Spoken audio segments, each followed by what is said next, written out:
உமக்கு நன்றி செலுத்துறோம்ப்பா. Thank you God. Thomas என்ற ஒருத்தருக்கு சத்தியத்தை சொல்றதுக்கு ஆண்டவர் கிருபை கொடுத்தீங்க ஆண்டவரே, அதுக்காக நன்றி செலுத்துறேன்ப்பா. வா சோத்ரா, நீர் படைத்த அருமையான இயற்கை எவ்வளோ அழகாக இருக்கிறது. இந்த பூமியில நீங்க படைத்து கொடுத்த இயற்கை எவ்வளோ அழகா இருக்கு.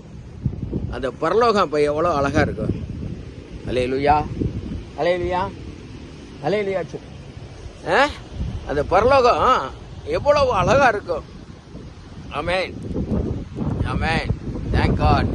அந்த நித்திய ஜீவன் நீர் எங்களுக்காக ஆயத்தம் பண்ணி இந்த 6 நாள்ல நீங்க படைச்ச இந்த உலகம் எவ்வளவு அழகா இருக்கு. ஆமென்.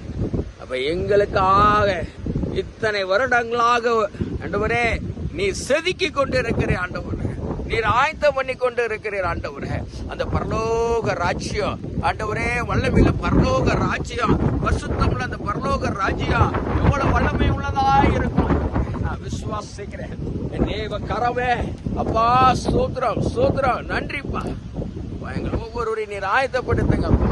இந்த பரலோக ராஜ்யத்துக்கு நாங்கள் போகும்படியாக ஆண்டவரே, இந்த நித்திய ஜீவனை சுதந்திரித்துக் கொள்ளும்படியாக நீர் எங்கள் ஒவ்வொருவரையும் நீர் ஆயத்தப்படுத்தணும், ஆயத்தப்படுத்தணும். இந்த உலகம் முழுவதையும் நீர் ஆயத்தப்படுத்துங்க. உலகம் முழுவதும் சத்தியம் சொல்லப்படணும். ஒருவரும் கெட்டு போவதுடைய சித்தமல்லன்னு சொன்னீங்கப்பா. ஆமா, விசுவாசிக்கிறப்பா. ஒருவரும் கெட்டு போவதுடைய சித்தமல்லன்னு சொல்லியிருக்கீங்கப்பா. ஆமாண்டவரே ஸ்தோத்திரப்பா. கெட்டு போகக்கூடாது, ஒருவரும் கெட்டு போகக்கூடாது. எல்லாரையும் உடைய ராஜ்யத்துக்குள்ளாய், எல்லாரையும் உடைய ராஜ்யத்துக்குள்ளாய், உடைய பரம ராஜ்யத்துக்குள்ளாய் கொண்டு வரும்படியாய் ஆண்டவரே நீர் ஆயத்தப்படுத்துங்க, ஆயத்தப்படுத்துங்க ஆண்டவரே.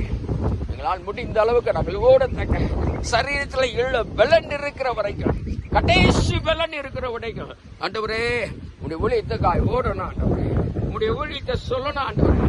எப்படியாவது ஒரு குட்ட ஜனத்தை நாங்கள் ரட்சிக்கப்படும்படியா, உடைய மந்தையில சேர்க்கப்படும்படியா ஒவ்வொருவரும் நீர் ஆயத்தப்படுத்துங்க.